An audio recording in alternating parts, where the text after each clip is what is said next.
Okay, you're given this equation right here, which I've rewritten here.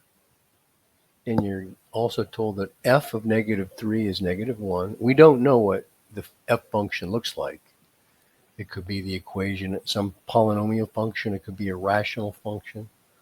All we know is that f of -3 equals -1. We're asked to find f prime of -3, which should lead to the idea that you need to take the derivative of this equation implicitly. Okay, so the derivative of 13 is 0. Of course, I didn't show that. The derivative of this term is 4 times the derivative of f of x, which is f prime of x.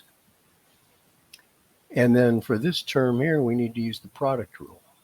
So we'll call x squared the first function, and f of x cubed, f of x, the quantity cubed, as the second function. So here's the derivative of the first times the second function, plus the first function times the derivative of the second, where we have to apply the power rule, reducing the exponent by 1, and then it followed by the chain rule, multiply by the derivative of the inside. And so I simplified this term here by taking 3, putting the 3 as the numerical coefficient in front. Notice that f prime of x is a factor of each term on the left. I took this term to the right of the equal sign. And by the way, we could have solved for y prime way back here.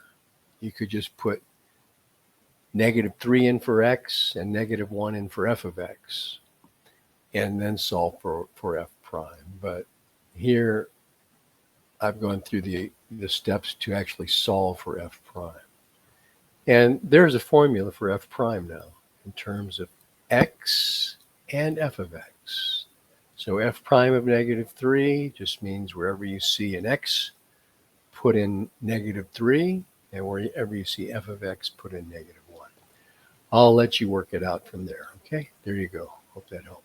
If you have any questions, post a comment.